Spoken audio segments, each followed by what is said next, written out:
Shabazz break it down with the proper perspective. The proper perspective. So much controversy and a lot of deception. You don't know who's coming through with the light and reflection, and whose mouth is mumbling, trick knowledge deceptive. Shabazz break it down with the proper perspective. So much controversy and a lot of deception. You don't know who's coming through with the light and reflection, and whose mouth is mumbling, trick knowledge deceptive. Shabazz break it down with the proper perspective. Shabazz break it down with the proper perspective. Break it down with the proper perspective.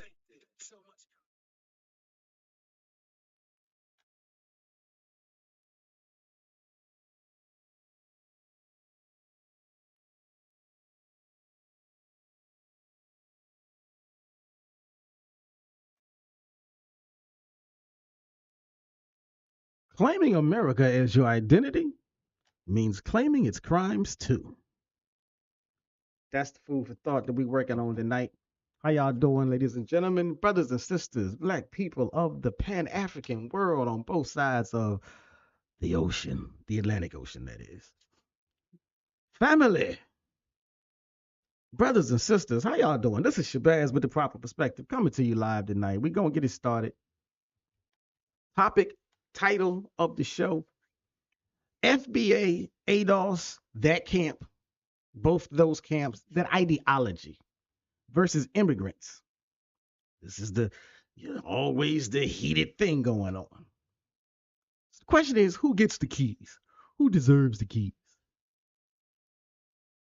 At least that's the question that gets posed a lot of times. My question is, why it doesn't matter. Or my statement is why it doesn't matter.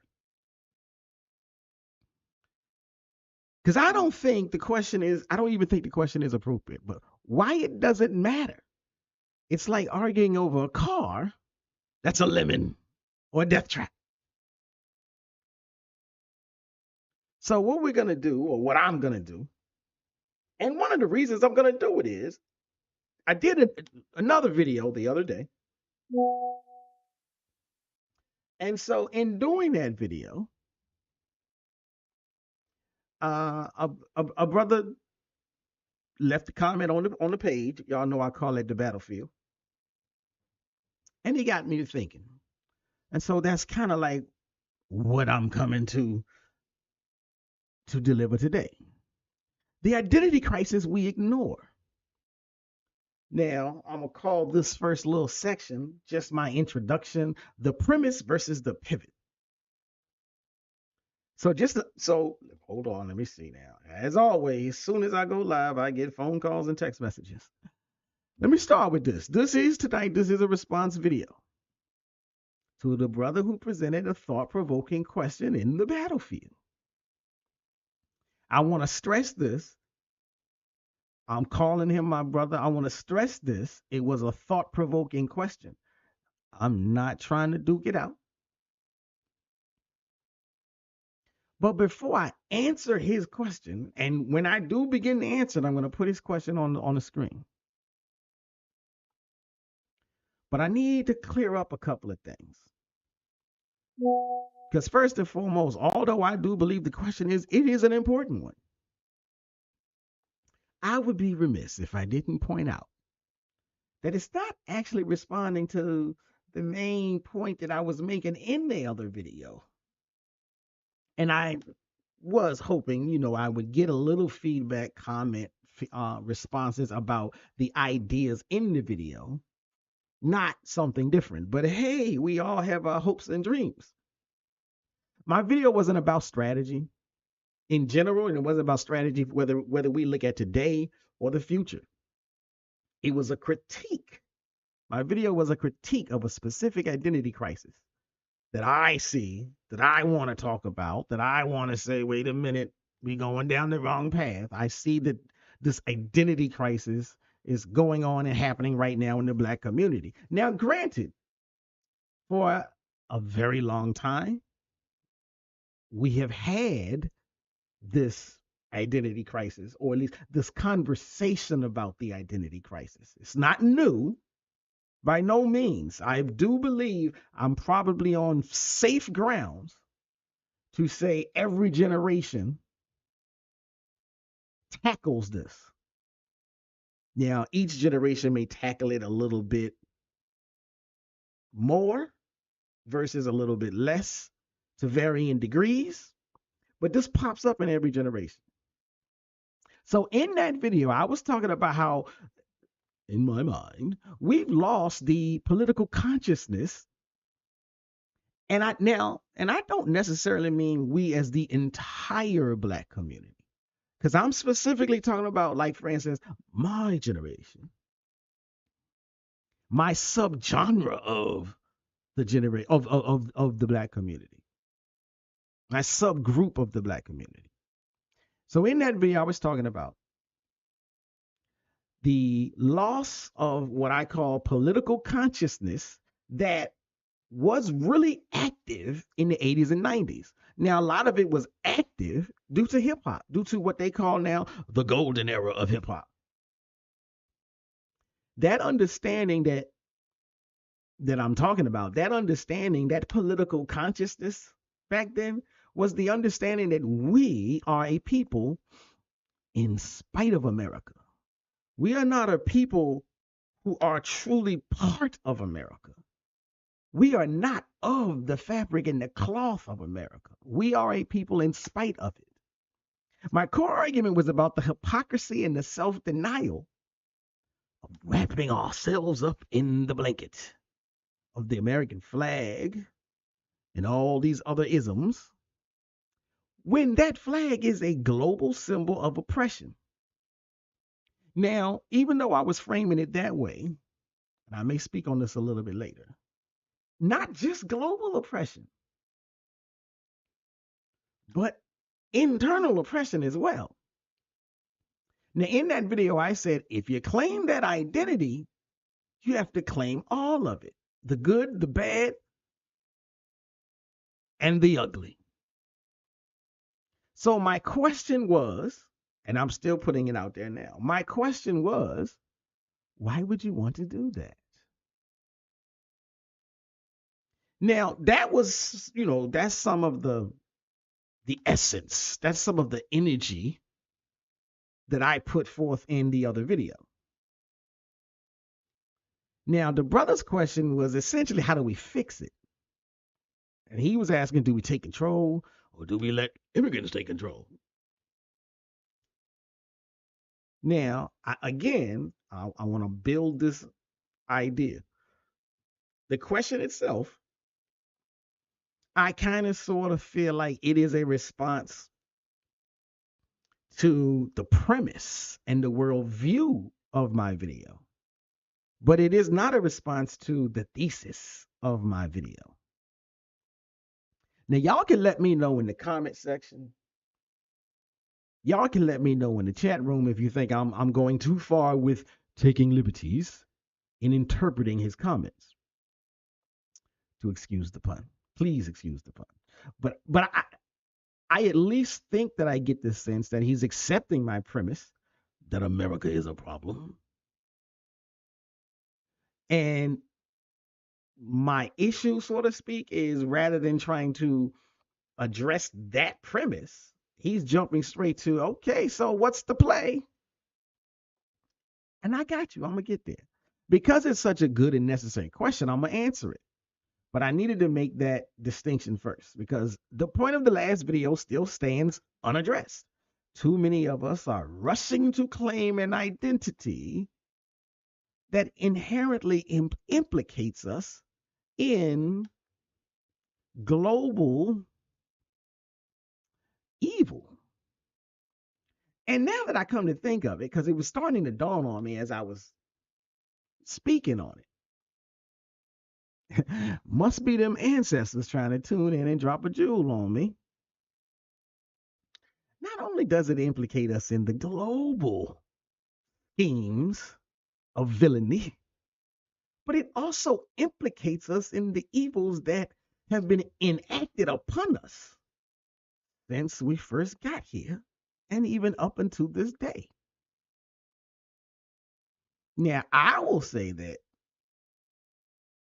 our very ancestors, that at least some of us say we hold near and dear, we honor, we remember,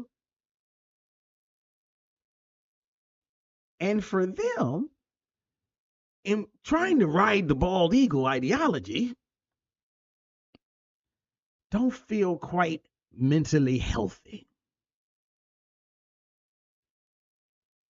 Now, we'll say his question is about a potential cure. But again, I wanted to address the problem before we get to the cure. But we're going to get into it. We're going to get into it. So I'm going to begin to bring this thing into the thing. That didn't make any sense. I'm going to begin to drill into the core issue. Now, so this brother, while engaging with my energy in the last video, as I said, he completely pivoted the subject. Now, I'm not mad, but I do want to point out that this kind of pivot, this is one of the reasons why I don't do debates. Because it's too easy to sidetrack very important ideas for the sake of gotcha moments and other silly debate games that detract from real issues. But perhaps I digress. So let me try to get into this thing. My original monologue was a critique of hypocrisy, a critique of historical illiteracy within the conscious community, or within the Black community, conscious or unconscious. My core question is this: what label is best befitting the African American? Yeah, now I know, I gotta already know, it's in the title. The new movement on the block are the ADOS group, the FBA group, the Pretendian group.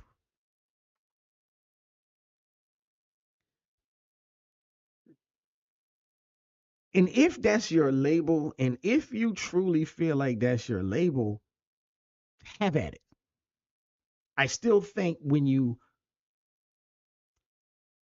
I really do think that if those are the labels that you are going to subscribe to, I really do think you have an identity crisis. But the commenter sidestepped this whole conversation. And he asks a pragmatic, forward-looking question about power acquisition and legacy. Now, again, I'm not mad. It is an interesting sidebar because he's not challenging or debating my historical analysis. He's accepting it and saying, okay, so what's the move? How do we win the game? Now, again, I encourage you to go back and listen to that other video. But some of the things that I was saying in that video, Black people exist in this country not as part of the American fabric, but in spite of the American fabric. This is the premise that the commenter seems to accept when he tries to move the goalpost a little bit. Wrapping yourself up into the Americanisms, you have to accept that you are intimately connecting yourself to oppression, be it internal, domestic, or global, international.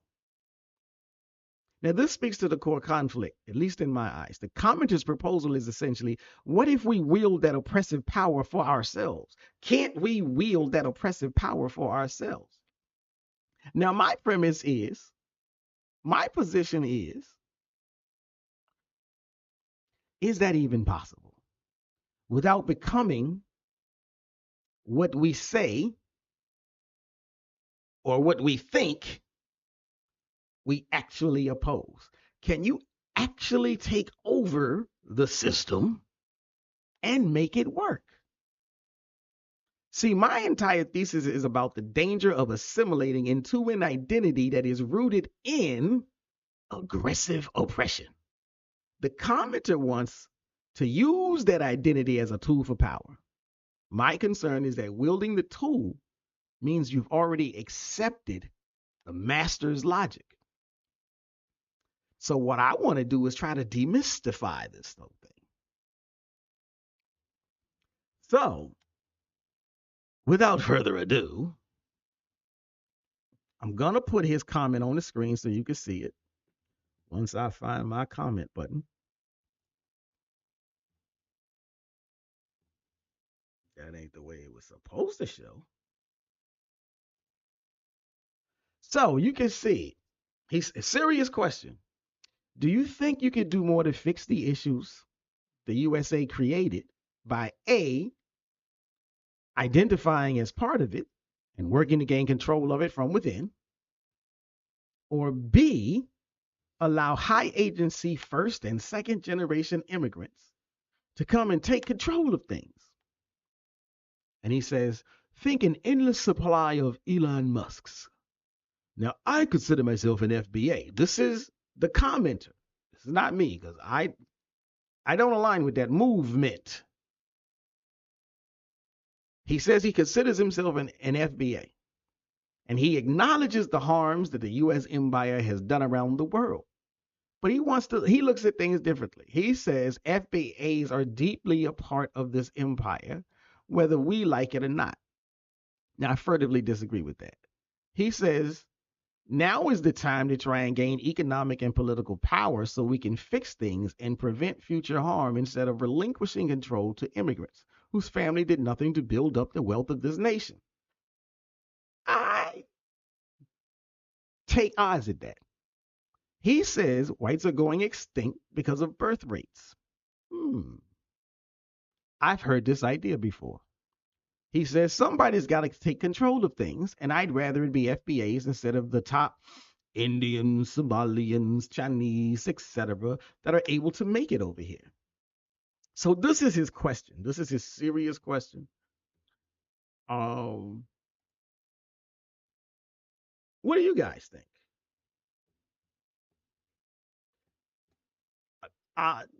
He makes some good points. He makes a few good points. He makes some interesting observations. But it's just not, it's still not gonna, it doesn't sway me. And I'm gonna begin to tell you why.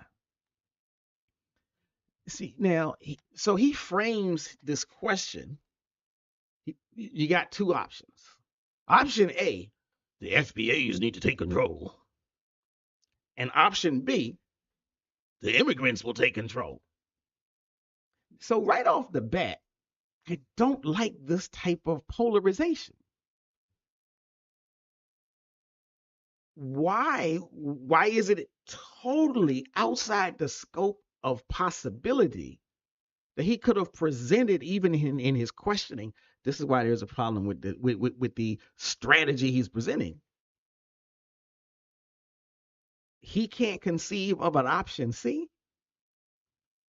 Now, I'm not saying that I agree with either or any of them, but if you think that there's a possibility for FBAs to take control, and you think that that is zero sum, and you think that if the FBAs don't get it, then the immigrants get it, and that is zero sum, you're buying into the divide and conquer. You're buying into the split, the separation, the fighting.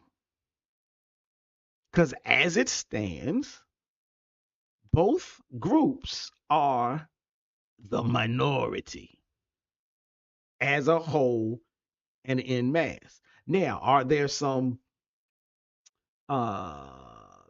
rich, influential immigrants?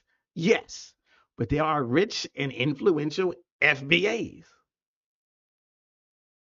So again, that doesn't change the math of this situation. It would have been better for him to at least consider option C, FBAs and immigrants working together to take control of the ship. But he didn't do that. He didn't ask that. He isn't thinking that way. Now, I might suggest that such lack of vision is still, again, part of the problem when you're suffering from one of these identity crises. But I digress. So I'm going to start off with option B, and I will explain why it's a mirage. Because my point is that option B, as he fears it, isn't even real. He's envisioning a unified foreign-led takeover. That sounds like the alternative right. That is the language, that is the framing, that is the thinking of people who have power and need to make sure the powerless are always fighting amongst themselves. Because in all actuality, the way power works in a modern capitalist society in the West, there's never going to be a unified foreign-led takeover. It's not going to happen. Outside of World War III, and I don't think that's coming down the pike anytime soon. Now, but let me try to break this down. Let me see. Hold on. Let me take a pause. Let me take a break. Before I move any further, please, ladies and gentlemen, hit the like button if you're listening and paying attention. Hit the notification bell if you're listening and paying attention. I need to make sure these. Here we go again with another. No, I don't have it.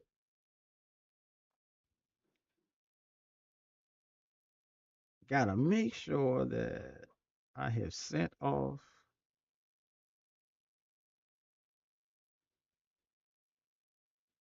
Here we go. Well, it's sent. I thought it was already sent, but it's out there now, ladies and gentlemen. Like I said, hit the like button, hit the notification button so that you will get the notices. And as you can see, I'm trying to respond to a couple of emails. I'm trying to make sure that everything is working correctly. Let me see. I got one more. Yeah, here we go.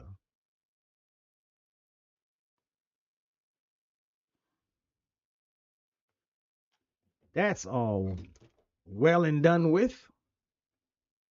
So as I was saying, a simpler way to say this, the commenter is right to want power for us. Please don't get it twisted. Don't think I don't want power. Let me get this positioning a little bit better. Hope y'all can still hear me. Don't think I don't want power. But he's wrong to fear the immigrants will take control. That is the problem. This fear. It's not going to happen. The system itself doesn't work like that. If it were that easy, they would have already done it. If it were that easy, we would have already done it. The system's real trick is that it doesn't care about your nationality so much as your allegiance. It selectively rewards individuals. Elon, the Sunyas, the Vikrams, who agree to play by its existing rules of profit and power. Nobody's going to go in there and change the system. Anybody that goes in and tries to change the system, something's going to happen.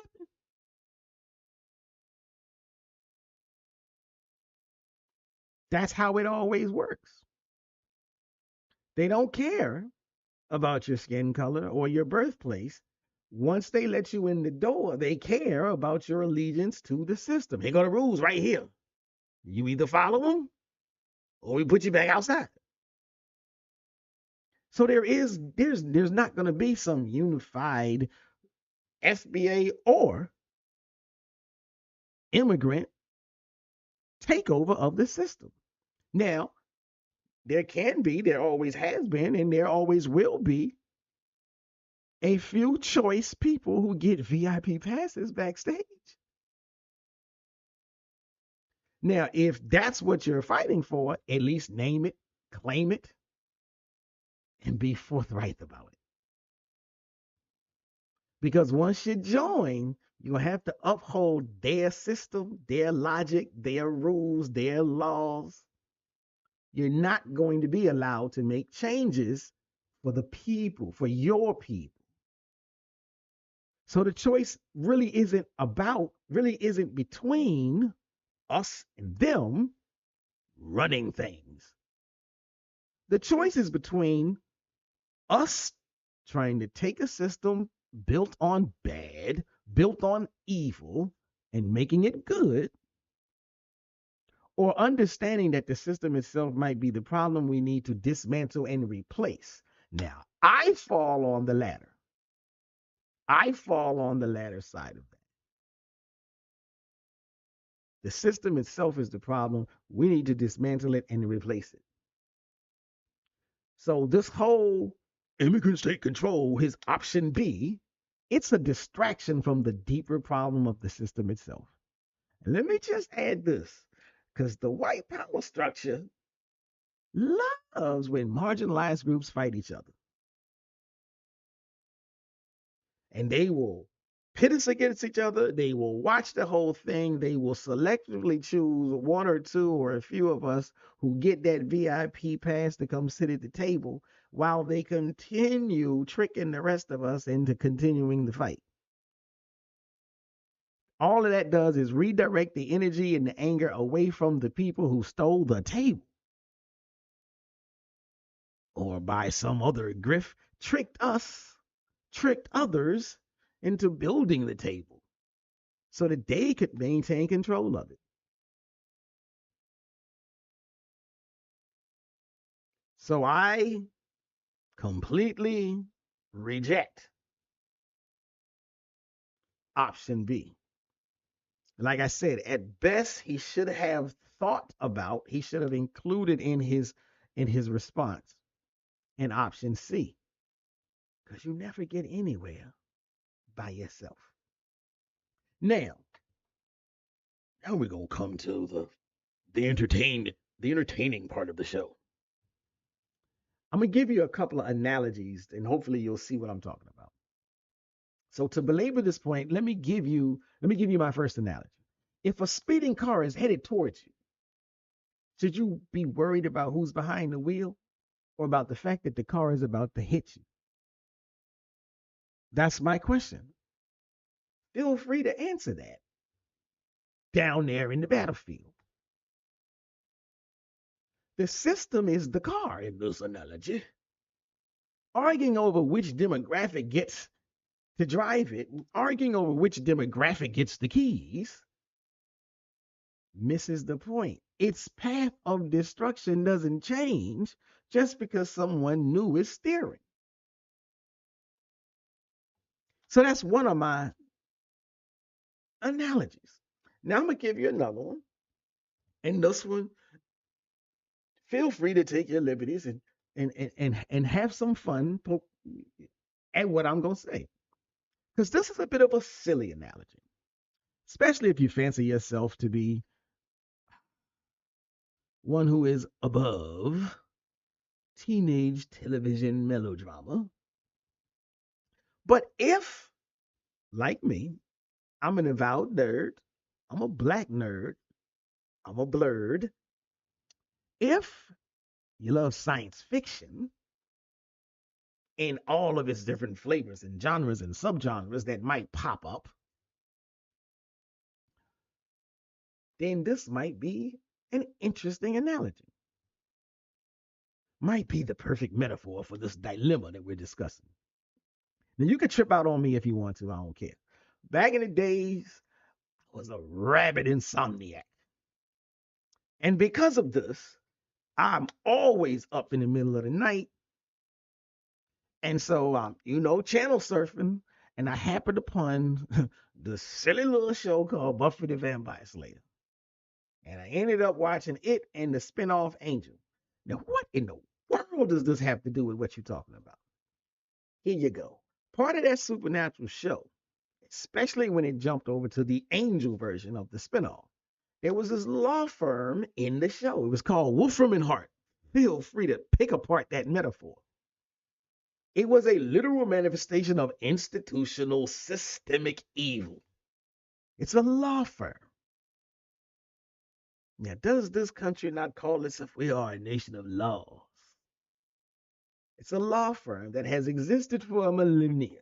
This is the science fiction, representing demons and devils and all sorts of wickedness, all of which is so powerful that its own brand of evil is woven into the fabric of the sci-fi world that I believe it was Joss. I'm not going to remember his last name, so don't let me mess that up. But that they created for this, just like the Marvel universe and DC comic universe and so on and so forth. Now, the entire arc of Angel season 5 is the team, the good guys, the good vampire, as if that could ever really make sense. But the good guys are trying to take over the system. They're giving control of the Los Angeles branch of Wolfram Hart. And they are dedicated to changing it from within. You see where I'm going now? Did you catch it? The brilliant but tragic lesson of that season is that the institution is always more powerful than the individual. You know, like when they say in Vegas, the house always wins. Why is that? Like KRS used to say. Because you have to make compromises. So in the show, the narrative, the storyline, the plot, we have to win this small case so we're going to have to let this bigger one slide, this bigger problem, this bigger example of evil. We're going to have to let that slide. Or better yet, even way more realistic, in order to win this big case, we're going to have to let this small evil slide. And then that small little tiny evil mushrooms into something bigger and more fierce and more ferocious and bigger and bigger. And before you know it, your soul has been eaten. The resources and the power are seductive and addictive. And the further they go into the cave, the further they go down that path of working within the system to do good for everybody, the more they get seduced, the more they get addicted. And by the end, they are literally on the verge of self-destruction. Why? Because the system has protocols and rules that force you to do its bidding. They'll let you in. They will always open the door to let a few in. But they have protocols and rules that will force you to do its bidding even without you even knowing it. So ultimately, to do any real good, you have to reject the power. And at least metaphorically, I'm speaking now. I'm not talking about going do no actions, but you have to burn it all down. This is why Brother Jay of the X Clan famously said, no amendments and burn the Constitution. Now, that was a lyric in a song. The system cannot be redeemed. I'm sorry to tell you that. The system cannot be redeemed. It must be replaced. Now, if you like sci-fi, I got another one for you. If you like sci-fi, I got another one for you. Think of it like the Borg from Star Trek. You know what their calling card was? Resistance is futile. That's its whole philosophy. The Borg doesn't care about your species. The Borg doesn't care where you come from, doesn't care which planet you came from. All it cares about is assimilation. Whatever is useful, you will be assimilated. Same with this system. It spots high agency individuals. It pulls them in, and they become drones serving the same old machine. So for the person who considers himself an FBA and thinks we need to camp up and fight to take ownership of the system, you're going to lose your identity and just become another drone. And that's why I don't agree with it. They don't allow you to take it over. You would just become part of the drone serving class of the same old machinery. And you'll just end up enforcing the same old rules. So it's like, they used to say, what was the word that they used to say? Oreo. They used to say about the Oreo. And y'all know what the Oreo looks like on the outside versus on the inside. That's what the Borg is about. That's what it means if you just want to take over the system and think you're going to do good. The real choice isn't who becomes the Borg queen. It's whether you resist assimilation altogether and build your own sovereign ship. And if you're truly into independence and sovereignty and ownership, you cannot continue to downplay the effectiveness of the most honorable Marcus Mosiah God. But that's for another day. Now, for you mature chaps who don't fancy sci-fi, whether it be in adult literature or young adult literature or movies, that's just not your cup of tea. I got you. I ain't mad at that. This Buffy the Vampire type narrative that I'm talking about is absolutely borrowed from more lofty philosophical and political ideas. It's just a young adult literature, sci-fi dramatization of the concepts that we can also find in academics, in more mature conversation circles. Now, Wood, let me see if I can give you an example. Let me see if I can pull up an example. That's not it. Let's see. And that's not it.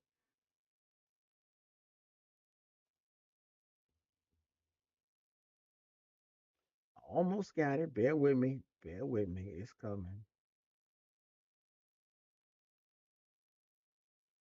It's almost here. Thought that was it.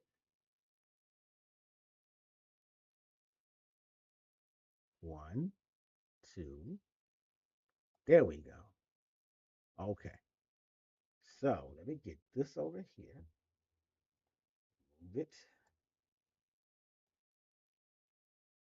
Now, what are you talking about? Well, if we move into, so I'm gonna put this brother on the screen just so you can see what I'm talking about. Y'all know I drop links in the comment section. Y'all know I drop links in the where do I put the links? Hold on one second. Okay.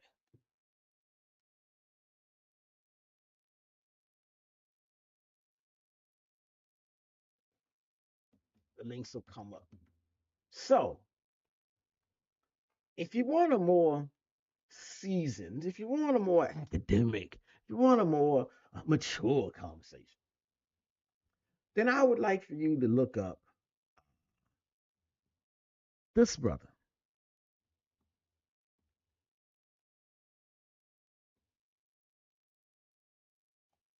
Dr. Jared Ball.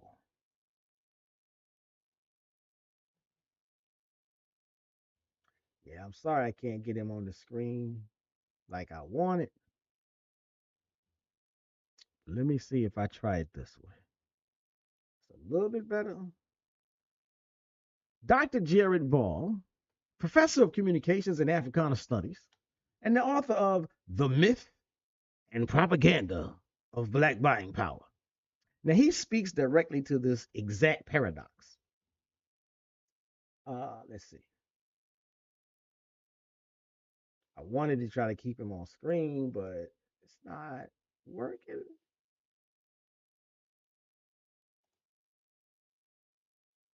Hold on. Maybe not. Let's see if we can bring this down some. I tell you, technology will always get in the way at the worst imaginable time. So maybe we got it a little bit better now.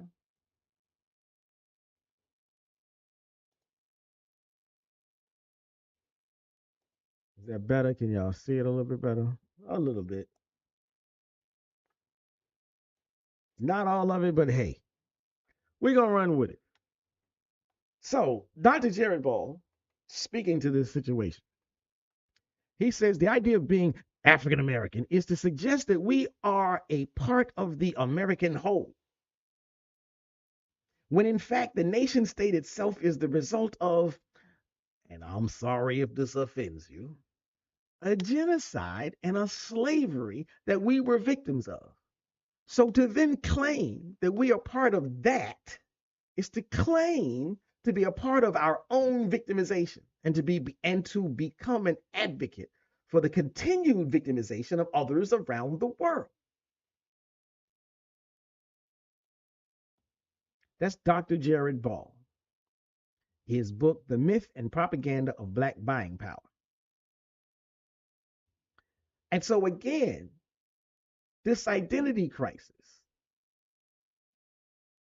this movement to separate ourselves from our roots and to root ourselves or ground ourselves, wrap ourselves up into the red, white, and blue that has our own ancestors' blood all over it, that has the continent of Africa's blood all over it, that has a vast many number of people's lives and heritage and blood all soaked into it. There is something wrong with that. There is something extremely wrong with that. Now, this next person I'm going to give you a quote from, Dr. Joy James. And her quote is specifically talking about rebellion and revolution. She says, I can get this. There we go. Well, that's a little bit better. Still not quite. Dr. Joy James, rebellion can be contained. Revolution cannot. The state is expert at managing rebellion. Revolution is a threat to the very existence of the state. And that's a quote from Seeking the Beloved Community.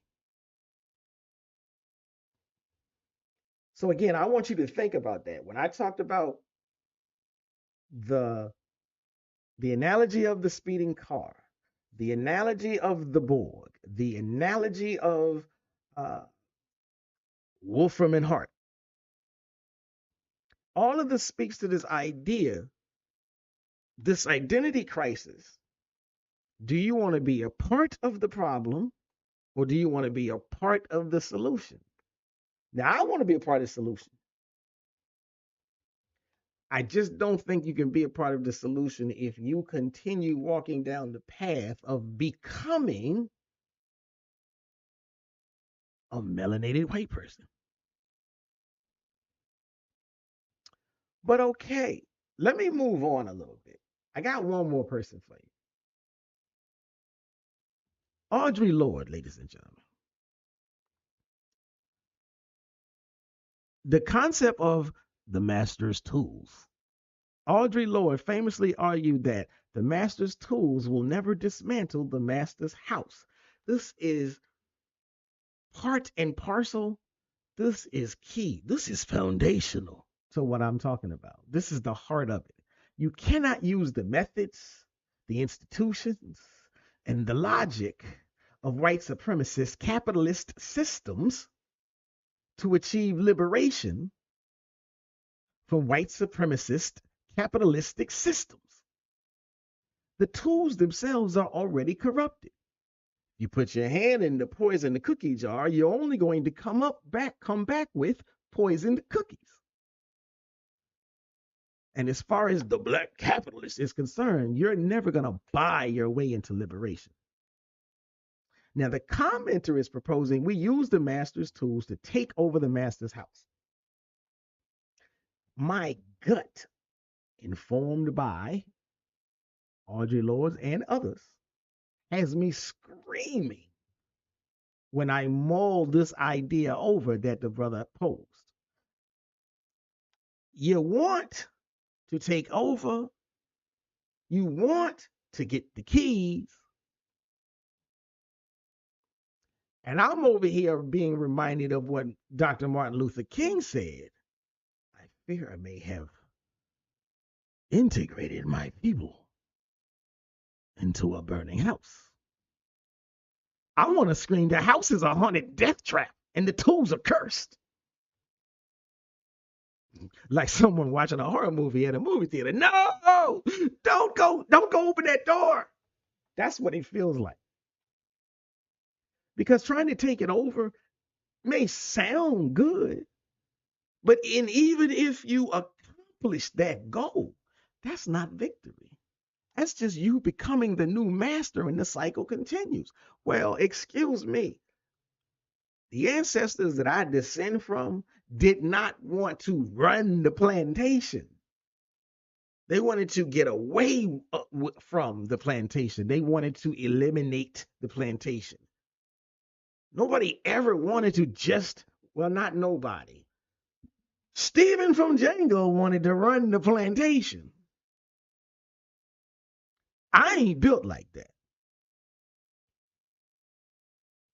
Now, I know everybody. Let me pull this brother up.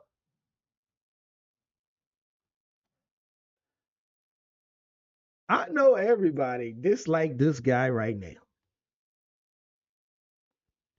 Y'all act like he did something to you personally. Oh, that didn't work. Okay. But I got a real specific example. I'm not going to weigh in on whether or not, some people out here, he gave us the name African American. That is false. I don't care how many times people say it. You can repeat a lie till infinity. Repetition don't make truth. He didn't give us the name. You may be able to say he helped popularize it, but he was already a word, a phrase, a label, an idea, well circulating in the black community for hundreds of years before he took to the stage and utilized it.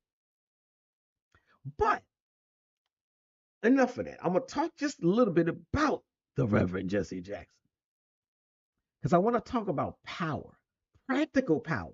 Since the commenter's question was really rooted in the idea of us having power, using power, getting power, wielding power, let's talk about practical power that you have just off of having the correct identity. Or at the very least, for the identity that I'm advocating for and against.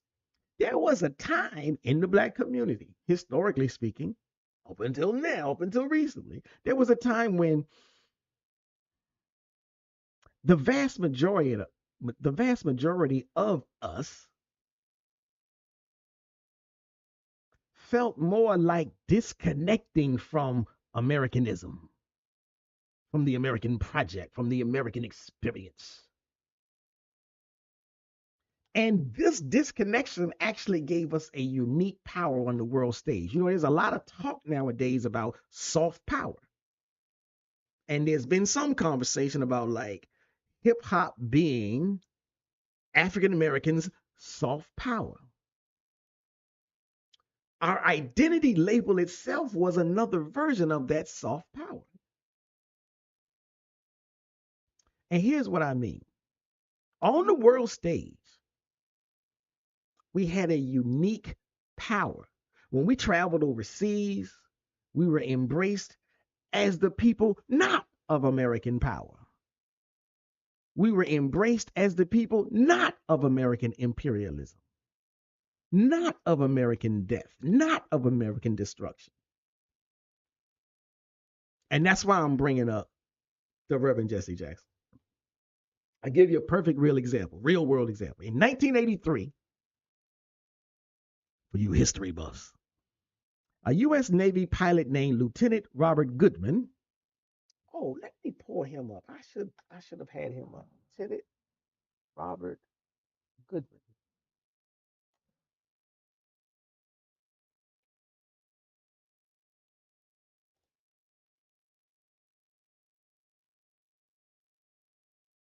There we go, Lieutenant Robert Goodman. Let's see. Let me do this the right way, not the wrong way.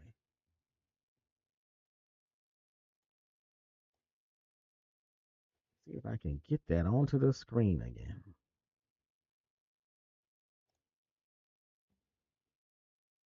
So Lieutenant Robert Goodman, and you can see him here with the Reverend Jesse Jackson.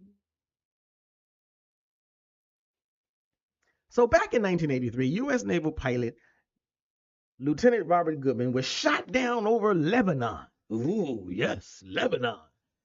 And he was taken hostage by Syrian-backed forces. Now, the Reagan administration sent all its best YT negotiators. Come back. Yeah, y'all can still see the brothers.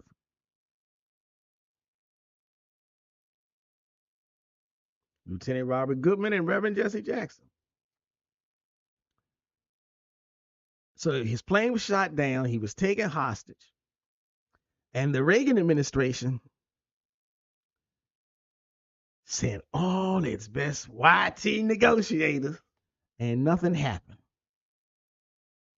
The hostage takers looked in those blue eyes, looked at those blonde-haired, blue-eyed people, looked at those representatives of the American government, and they said, kick rocks. But then Reverend Jesse Jackson was asked to go. Why? Because the Syrians and much of the world recognized him not as an American. They recognized him not as a contributor to the international chaos that they themselves felt like they were fighting. Whether they was fighting it the right way or not, that's immaterial to what I'm talking about. They recognized him as a black man. They recognized him as an African in the West, as an African American. They saw him as a potential man of his word because he was disconnected from the red, the white, the blue, the bald eagle, the George Washington, the Mount Rushmore. They saw him as a man of his word because they saw him as disconnected from the U.S. government. They saw him as someone operating on the outside of Uncle Sam's brand. They looked at those white diplomats and they saw red, white, and blue lines.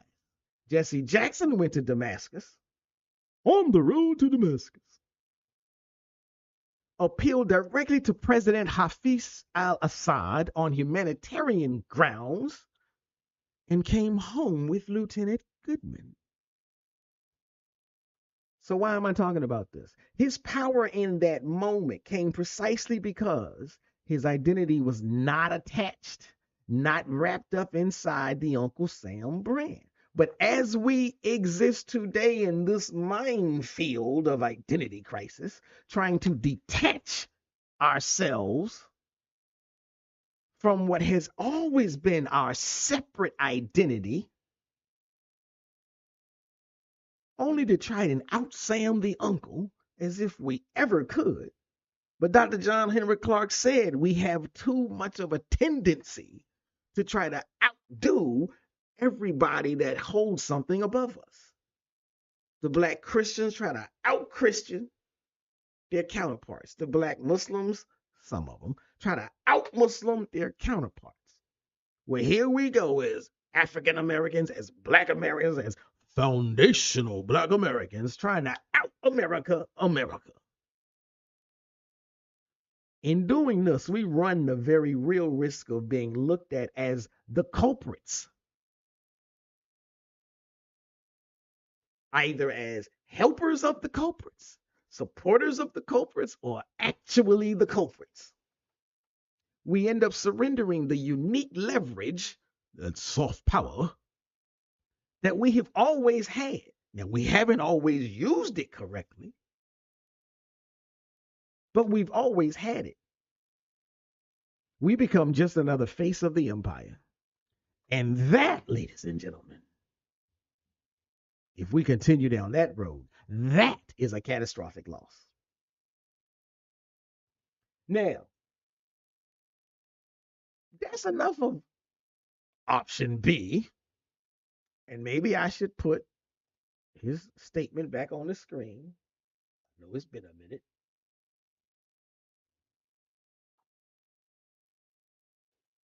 Because I'm now going to move into option A. Remember, option A, FBAs taking control from within. All of that was a critique against the idea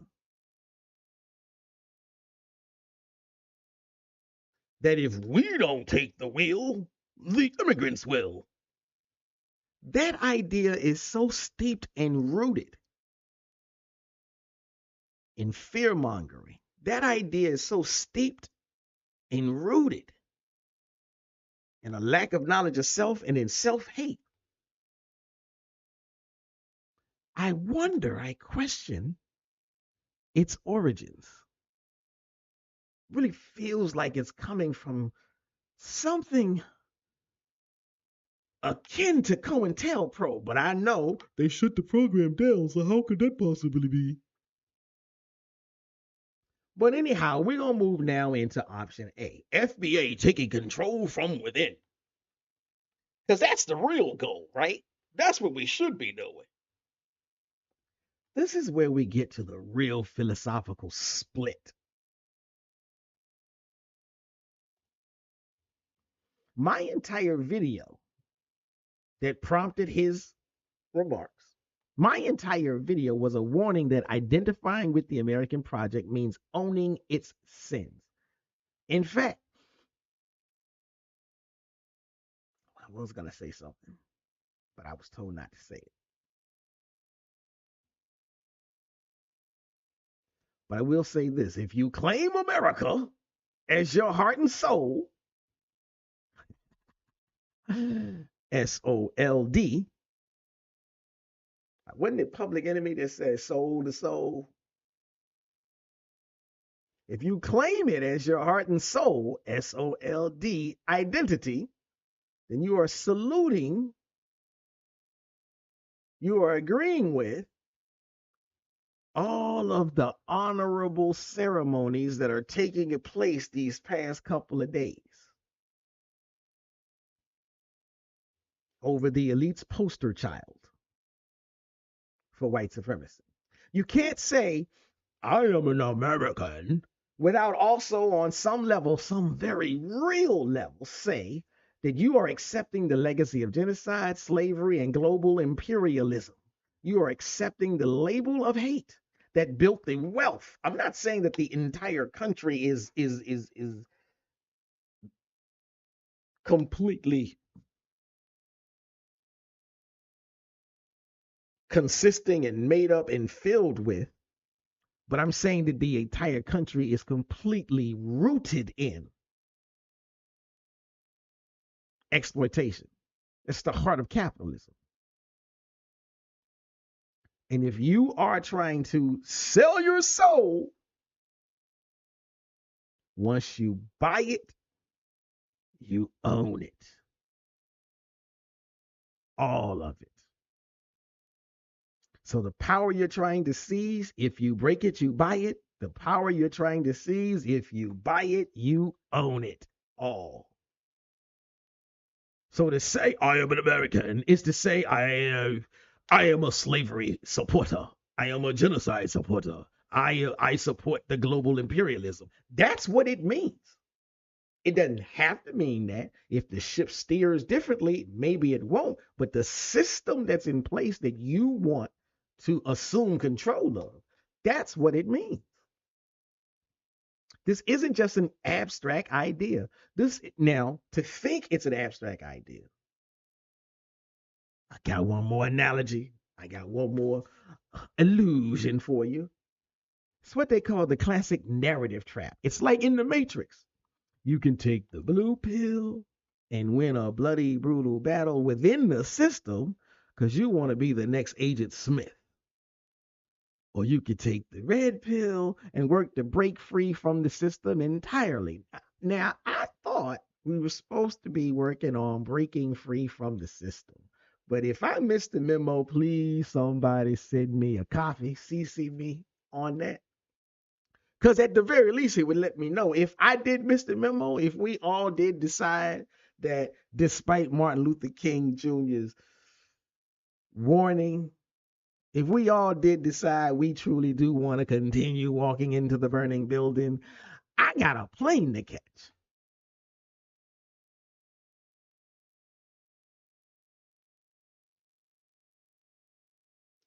One version of this story gives you control. The other gives you liberation. And what did Black Sheep say? You can get with this or you can get with that. You can get with this or you can get with that. The commenter's strategy is based on a demographic power vacuum. But what if the system is designed to survive any change in management? What if, as Audre Lorde said, the master's tools will never dismantle the master's house? It was hold on, before I pull that one up, let me go see. And so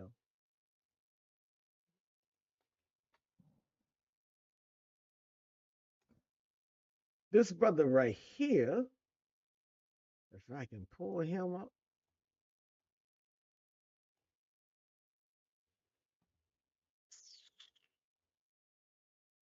Y'all see that? This brother right here, Amiri Baraka.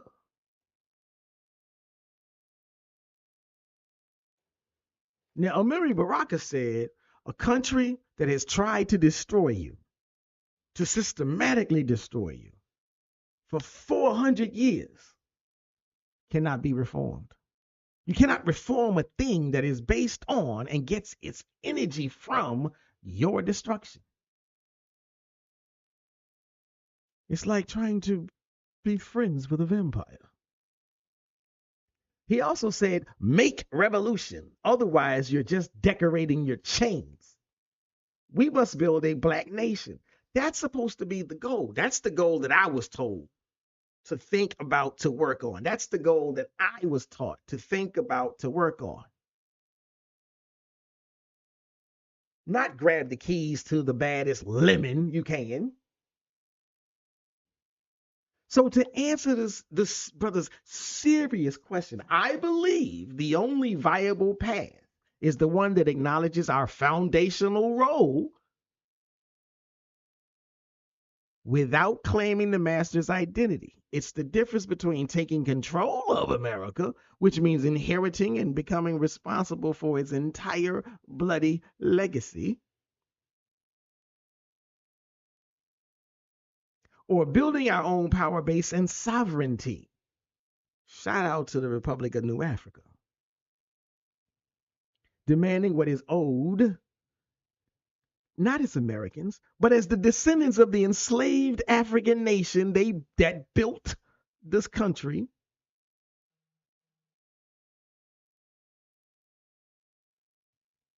Because that's who we are. We are the descendants of the enslaved Africans that were forced to build this country. Now, So shout out to Amiri Baraka. If you don't know who he is, you need to go check him out as well.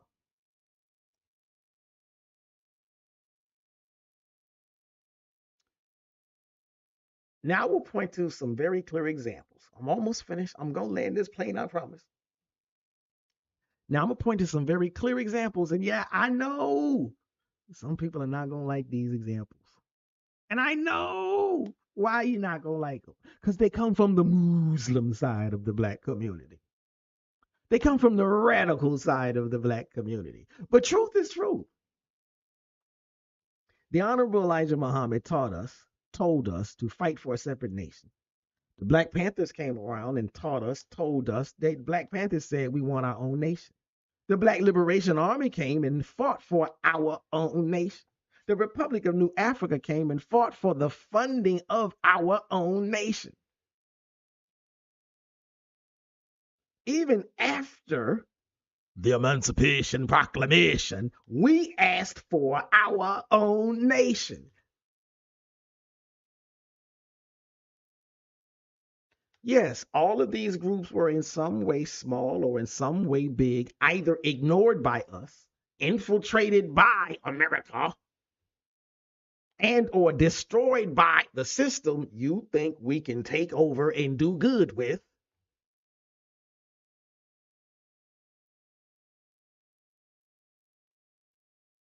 All along while the bulk of Black America, who was still trying to climb the ladder, the burning house,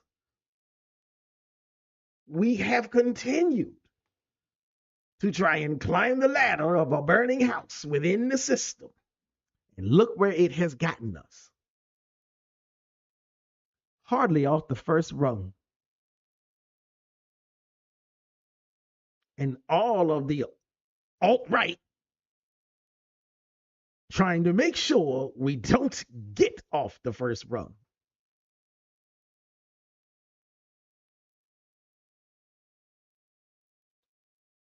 Which suggests, at least to me, that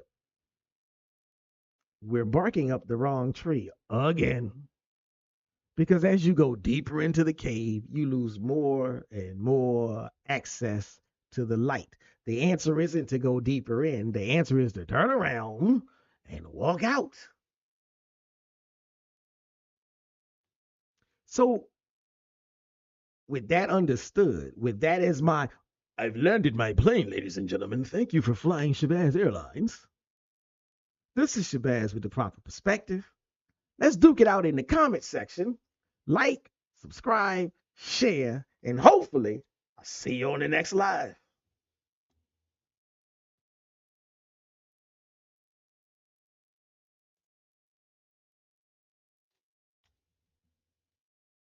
Shabazz break it down with the proper perspective.